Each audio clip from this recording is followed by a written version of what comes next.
Hablaremos esta noche, una vez más, de Giacomo Casanova. Contaremos una de sus aventuras. Así que ubiquémonos en París, en el año 1753. Casanova estaba en un teatro con la intención de seducir a alguna muchacha. Cuenta en sus memorias, la historia de mi vida se llama, ¿no? Que mientras observaba atentamente a cada una que llegaba, se le acercó un hombre gordo, muy bien vestido, que le preguntó si era extranjero. Casanova respondió que sí. Casanova había nacido en Venecia, era italiano. Y luego el hombre le preguntó cómo encontraba París. En el momento en que Casanova alababa a esta ciudad, entró al palco una dama enorme, cubierta de pedrerías. Escribió Casanova: su enorme volumen me impresionó y estúpidamente dije al hombre que me había dado conversación: ¿quién es esa cerda gorda? Parece un lío nuestro. Respetuosamente, el hombre respondió: es la mujer de este cerdo gordo que inmediatamente le va a propinar una golpiza. Ajá. Casanova, perturbado, pidió 1.000.000 de perdones y el tipo aflojó y se hicieron amigos. El hombre, que se llamaba Beauchamp, era recaudador general de finanzas de la corona y presentó a Casanova a algunos personajes del espectáculo de París. Gracias a Beauchamp, Casanova conoció a una actriz de apellido Murphy, o tal vez Murphy, como le dirían los parisinos adaptan los todo. franceses, claro. Y bueno, un día fue a la casa de esta chica, que era actriz, y ofrecía una cena. En esa casa Casanova quedó deslumbrado por la belleza de una hermana de la actriz. La muchacha, que tenía 16 años, se llamaba Louison Murphy. Ajá. Esa noche Giacomo se emborrachó y Louison le ofreció dormir en su cama.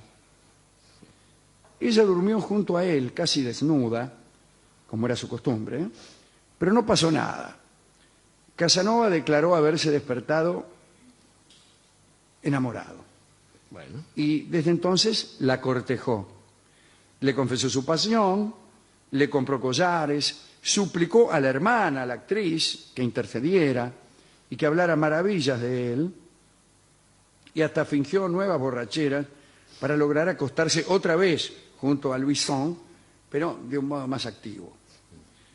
Ahora la muchacha parece que no estaba dispuesta a entregársele. Ajá. Casanova insistía con sus halagos, sabía que aquellas chicas pasaban algunas dificultades económicas y hasta ofreció a la hermana mayor algún dinero, pero no hubo caso. Louison no le correspondía. Un día, como nuevo gesto de alabanza, Casanova tuvo la idea de contratar a un pintor llamado Gustave Lambert. Seguimos diciéndolo en francés. Sí, no, este está bien, este es Lambert seguramente. Sin embargo, Berg, Lambert, debe ser un alemán. Lambert pues es un apellido alemán judío, seguramente. Claro. Sí.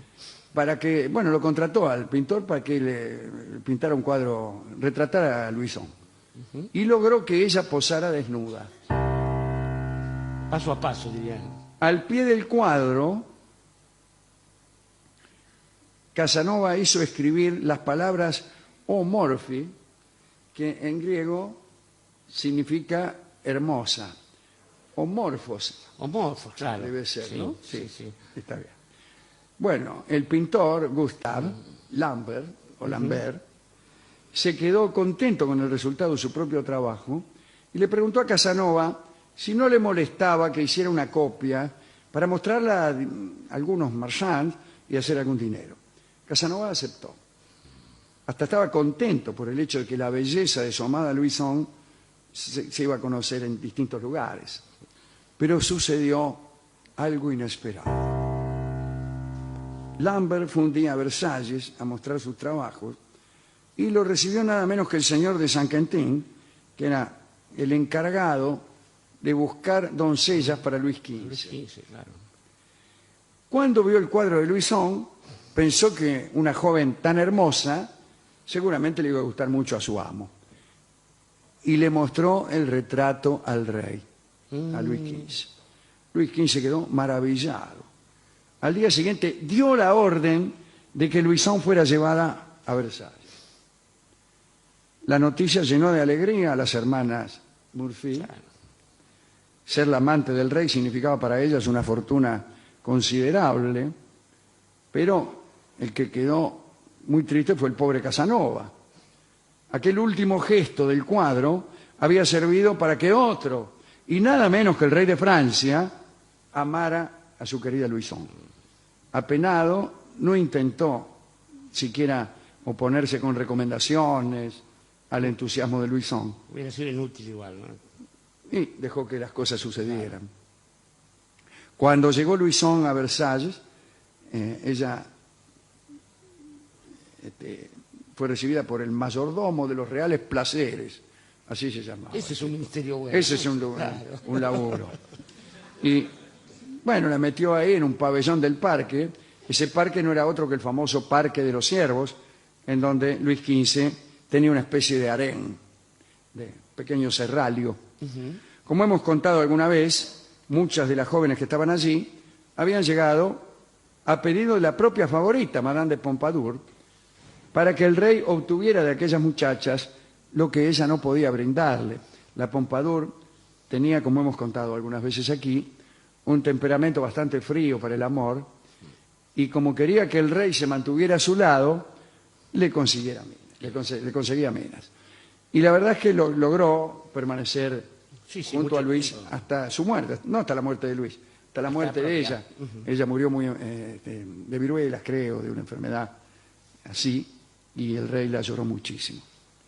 Bueno, allí pasó Louison unas horas y después fue presentada al rey. Luis la besó y Louison empezó a reírse a carcajadas. Preocupado, el rey le preguntó qué le pasaba y ella respondió: me río porque os parecéis al tipo que está en los escudos de 6 francos. Aquella ingenuidad enamoró a Luis, que le preguntó si deseaba... Enamoró a Luis, que ya estaba igualmente enamorada porque la mina estaba fenómena. Estaba bárbara, claro. Le preguntó si deseaba quedarte en el palacio. Louison respondió que sí, pero que dependía de su hermana. La hermana enseguida dijo que sí, chao. Contento, el rey pagó una fortuna por el retrato de Louison y la tuvo junto a él algunos años, a la mina, ¿no? Durante todo ese tiempo, Casanova quiso saber de la vida de Louison, iba a casa de la hermana, preguntaba por ella, recibía alguna compasión. Se le decía que no penara y que el destino de Louison era un rey. Al cabo de un año, Louison dio a luz un hijo, que como tantos otros, fue a parar por ahí nadie sabe dónde. Louison cayó en desgracia a los 3 años de haber llegado al palacio, y la cosa fue así. Una cortesana, Madame de Valentinois, que estaba celosa de Louison, le dijo un día que para hacer que el rey se divirtiera, no tenía más que preguntarle cómo andaba la vieja coqueta. Y la vieja coqueta no era otra que Madame de Pompadour. Contenta por tener nuevas armas para divertir a Luis, se le presentó un día y le hizo esa pregunta. Che, dice, ¿cómo anda la vieja coqueta? El rey se sobresaltó porque no admitía que nadie se burlara de la favorita, y entonces echó para siempre a Louison. Casanova, enterado de esta desgracia, quiso volver a verla para ver si podía intentar su conquista, pero no pudo porque antes de despedirla, Luis XV, como siempre hacía, había mandado que le dieran un dinero, una dote, que debía aportar para casarse con un oficial bretón. Bretón, así no pasa. Louison se casó con aquel oficial y se fue a vivir lejos de París, y Casanova no volvió a verla nunca. Del matrimonio de Louison con el bretón nació un hijo. En 1783, muchos años más tarde, un Casanova de casi 60 años conoció a ese hijo que ignoraba por completo la historia, desde luego, la historia de Casanova con su madre, y él no se lo reveló. Muy bien. No se lo reveló. En Casanova renacieron nuevas esperanzas y escribió en una libretita del muchacho su nombre y rogó que transmitiera sus saludos a su madre y suplicó que ella le escribiera, pero nunca obtuvo respuesta. Ahí termina esta historia de Casanova. Casanova, en su libro, cuenta casi todo su fracaso, no sus triunfos. Sí, claro. Al parecer, la lista de amantes de Casanova es 122. Ajá. No tantas como podría pensarse. No son pocas, desde luego, ¿no? Pero, No son muchas tampoco en un hombre que además tenía los medios como para dedicar su tiempo a está eso. bien, ¿no? quiere decir que no era... Que no era así, le viene bien cualquier cosa. Claro. Respecto a esta última historia, quiero confesar así, sin entrar en detalle desde luego, que yo viví una muy parecida también, y tampoco le revelé a aquel muchacho. Había sido una novia de la infancia. ¿Qué sentido tenía? No, está muy bien, está muy bien. Acerca de Casanova, hay que decir que fue un aventurero, fue violinista. Se dedicó a la política de una manera Se dedicaba a la política, sí. era diplomático, Espía embajador, casi, estuvo preso, acusado de vaya a saber qué.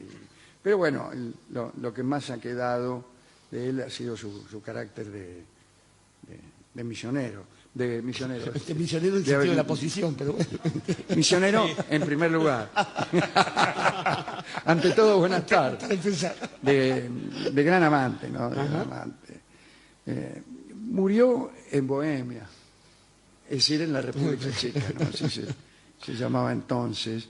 Y un día vamos a contar, no ya la historia de su vida contada por él, sino por ahí alguna otra cosa más relacionada